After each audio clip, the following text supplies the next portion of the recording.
Match made in heaven? Need I say more?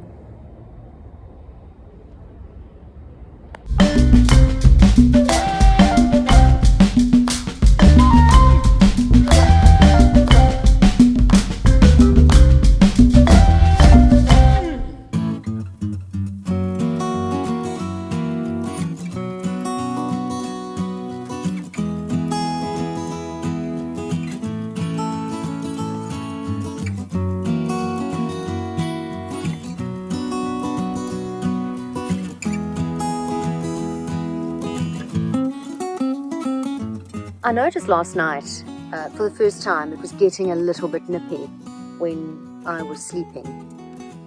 And a lot of the cold is obviously coming through my exposed windows. I've gone and bought yoga mat. I've made very rudimentary patterns from the shapes of the windows. Going to make the sketches first, or the outline on the mat.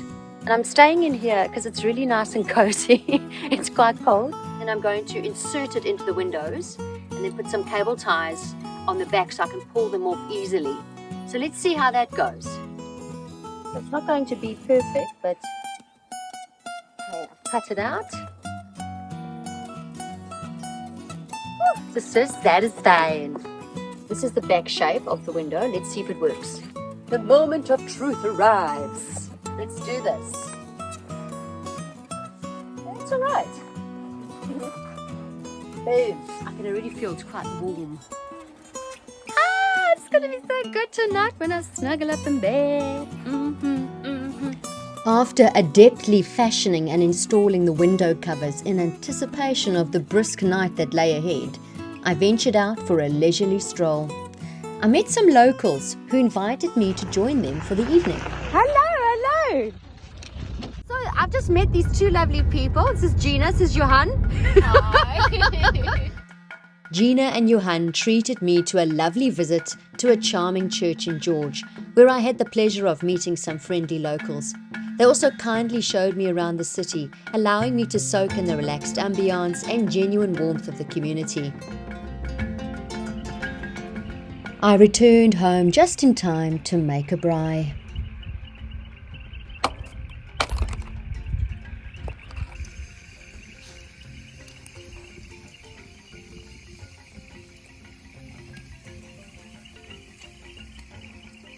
This is a genuinely basic meal.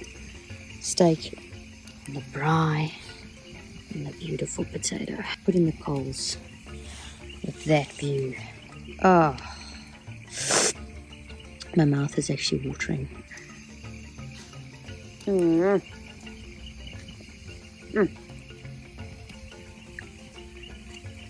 fat is taken in all the flavors. Just eat that with your hands. Butter, salt, you can't go wrong. It's so good when you're eating beef and you can hear the cows lowing over the valley and you say thank you. Thank you for your sacrifices, because I'm a very happy lady right now. Simplistic food. Oh.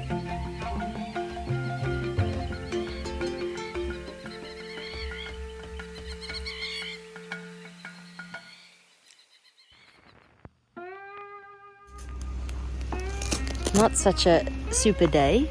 Okay, for breakfast today, I have some cheese and I have a fig. Yes. Now don't get me wrong, I just love the rain, especially when I'm in a tent.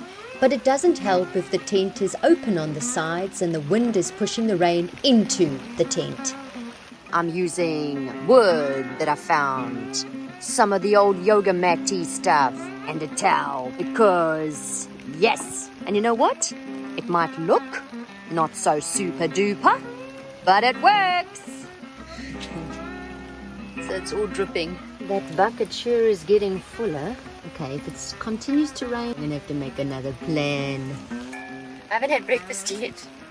I just had my fig and cheese as a starter, but these two eggs have kind of frozen. Wow, they're quite hard. really hard. Weird.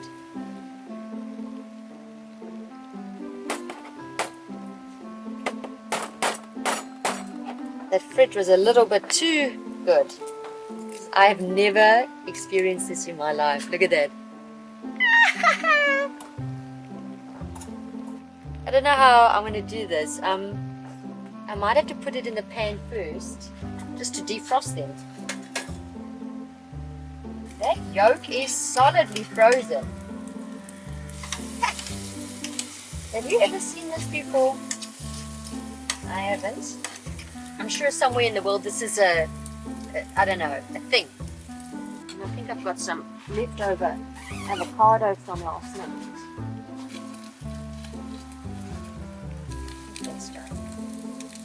Breakfast is served. A nice cold day, perfect day for this. Good old-fashioned dark chocolate. Put that in there.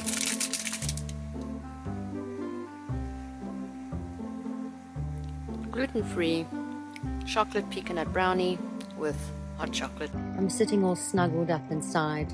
I've got a bit of a view outside. It's drizzling, it's damp, but I'm enjoying myself. I'm really nice and toasty in here. It's fabulous. I was feeling quite pleased with myself.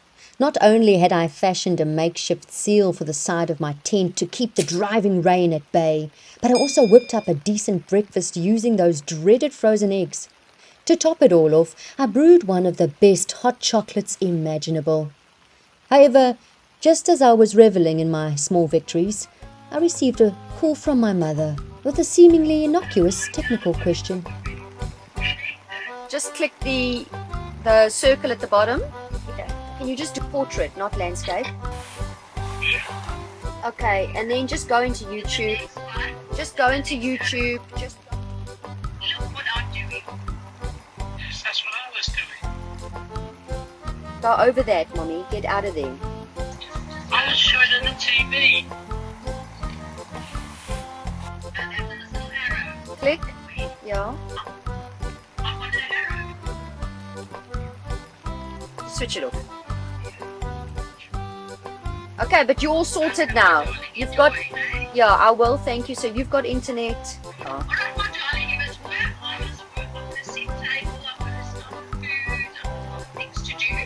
Yeah, you're looking nice, eh? That's good.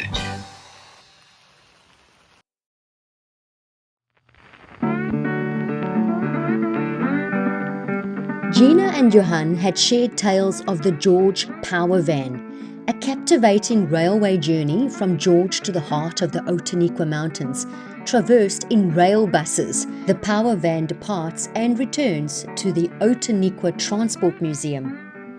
Established in 1992 by the South African Railways and Harbours to honour the nation's transportation heritage, the museum is housed in a historic locomotive shed built in 1932, creating an authentic atmosphere for visitors. Featuring a diverse collection of over 21 steam locomotives, carriages and rolling stock, the museum showcases artefacts spanning the transportation industry's history. Visitors can explore silverware, cutlery, crockery, furniture, locomotive number plates, fire engines, road transport, and other related items. Notable steam locomotives include the coach used by Princess Elizabeth during the royal family's 1947 visit to South Africa. Moreover, visitors can admire a remarkable collection of vintage cars from private collectors, including a Model T Ford, restored Italian supercars, and the iconic MC Midget. Match made in heaven? Need I say more? So we're heading out of the museum now, and we're going on a power train up through the Outeniqua Mountains. It's going to be a really cool experience. The Outeniqua Mountains, named after the indigenous Outeniqua people, were home to both the San and Khoi communities before European arrival in the 1600s. These rugged peaks, part of the Cape Fold Belt, formed 230 to 289 million years ago stretch over 1,000 kilometers along South Africa's southern coast. During our journey, we paused for a leisurely picnic, enjoying panoramic vistas of the city and the Indian Ocean.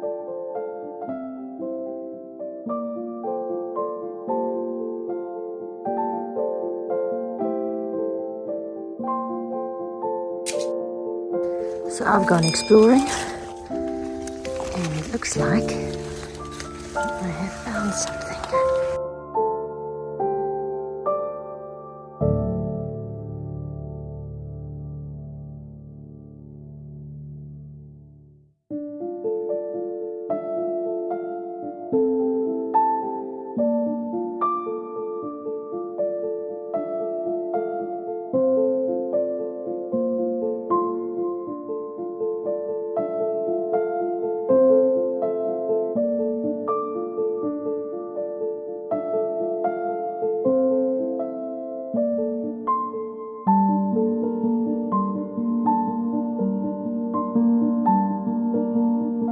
Responding to burgeoning traffic needs, construction on the Outeniqua Pass commenced in 1943 using Italian prisoners of war and opened in September 1951. The Powervan route reveals commanding perspectives of historical thoroughfares like the Montague Pass Road, established in 1847 and christened after Colonel Secretary John Montague, and the renowned Craddock Pass, constructed in 1816, colloquially dubbed the Voortrekker Road.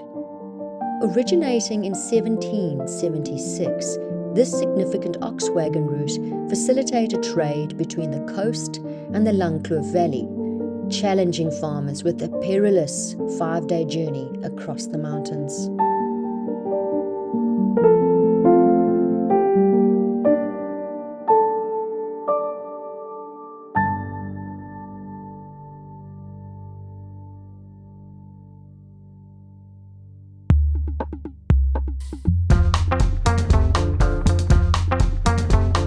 Reflecting on the Powervan journey, I marveled at the resilience and ingenuity of earlier travelers navigating the rugged Outeniqua Mountains.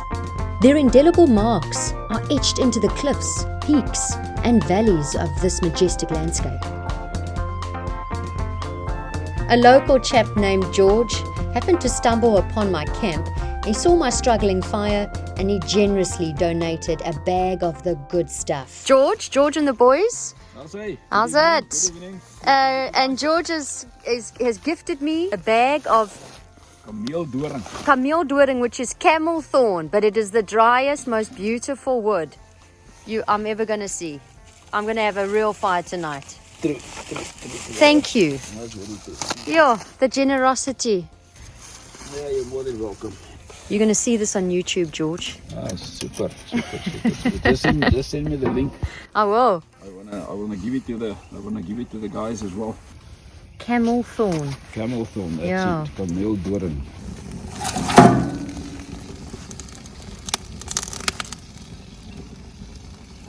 Ostrich steak on the braai. The smell is so gorgeous. Roasted chestnuts. And that infuses into the meat, just sealing that. That's why it's so important to have the right wood when you are braaiing. It really makes a massive difference. It's very cold tonight. It's about 3 degrees. Not so cold, but cold enough when you're living in your car.